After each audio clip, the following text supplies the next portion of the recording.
Take one. I don't even start this. You got this. You can do it.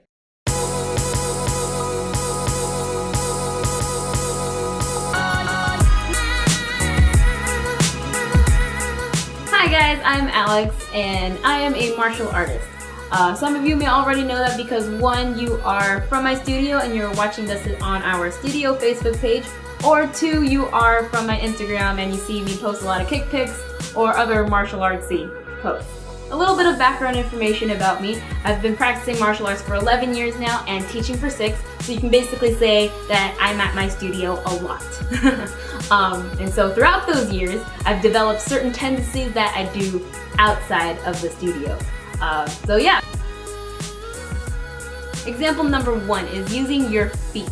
That sounds really weird, but the style that I practice is American Freestyle Taekwondo. And with Taekwondo comes with a lot of kicks. Now, since I'm a kicker, I've caught myself using my kicks to close or open doors when I'm not at the studio. So say I'm getting a snack from the pantry or something, like I grab a bag of chips and the door is open, I won't close it with my hand like a normal person. I'll probably like use a round kick, and then sometimes change it up, I'll use a side kick, because side kicks are my favorite kick.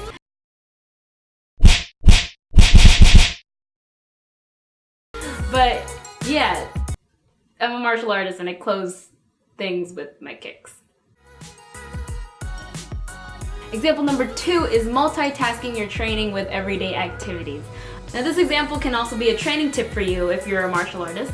But yeah, in my color belt days, I would practice my stretching while watching TV, specifically the splits. And so I would be watching an episode of something, just chilling there, and then during commercial break, I would like slide into the splits.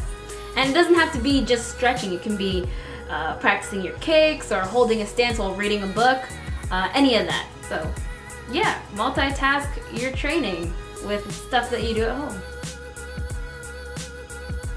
Example number 3 is using random items as a weapon. Now in the martial arts world, there are many weapons out there. One example is the kama, which looks like a mini scythe, so it's basically just a stick with a blade at the end. This doesn't really pertain to me because I'm not a weapons person, but my sister is. If we're at a grocery store and my sister finds something that's the size and the shape of her kama handles, then she'll start doing kama spins with them. Like she'll do like a regular kama spin, maybe a palm or a thumb spin, and maybe a couple of throws in there. It's quite interesting. Sometimes I get annoyed when she does this because when we're at home and she's using a knife to cut something, she'll take that knife and she'll do kama spins with that.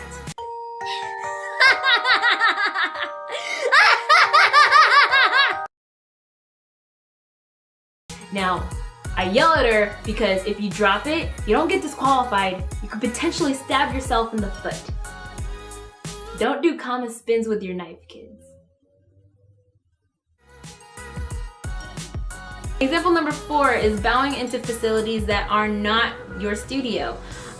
This is something that I think martial artists can really relate to because we bow all the time. We bow at the beginning of class, we bow at the end of class. We bow onto the mat, we bow off of the mat. We bow into the studio and we bow out of the studio. So when I'm outside of the studio walking into a store, I'll catch myself starting to bow before I walk in. And to save myself, I'll bend down to pretend to tie my shoe because, you know, tying your shoe in front of an entryway where people walk in and out of is totally normal. Those are some of the things that I tend to do as a martial artist outside of the studio. Leave a like if you can relate to any of the things that I mentioned, but leave a comment down below if you have any different tendencies that you do as a martial artist. And don't forget to subscribe to this channel for more videos related to martial arts, like this one. But yeah, thanks for bearing with me, and I'll see you in the next video. Bye!